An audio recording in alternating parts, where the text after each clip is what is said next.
Welcome. In front of me is a Realme C67, and today I will show you how you can copy contacts from your SIM card to the device. So to get started, let's open up our contacts application. Make sure you open up the standalone version, not the one that is part of your dialer. So we have one right over here. Then we're going to navigate to Fix and Manage, but before I do so, I am going to quickly mention we do have a pop-up. Let's get rid of it. Right now, the contacts are being displayed from the Google account that is signed in on this device. And there's nothing else visible in here. So now that out of the way, let's click Fix and Manage and then Manage SIM. This in turn will show you all the contacts that are located on the SIM card.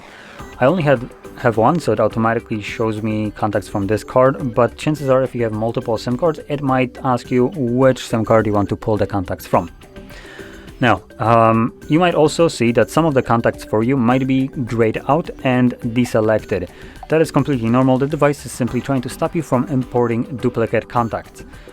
If you don't have any contacts that are already on your device that are also on the SIM card, then you shouldn't see that happening. Additionally, the device will automatically try to import these contacts to your Google account if there is one signed in on the device, which you can see it automatically defaults right here too.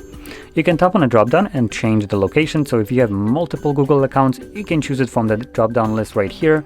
You can also select it to import contacts to something like the device. And like I said, as long as no contacts exist on this selected location, you should be able to have, or you should have all the contacts selected. You can obviously deselect contacts that you don't want yourself manually. That is also an option. From there, click on Import. This will import all selected contacts. I'm going to keep the backup off.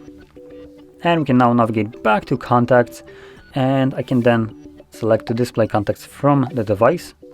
And you can see all the contacts that I have just imported. Obviously, if I chosen to import them to the Google account, they would have been visible right here instead.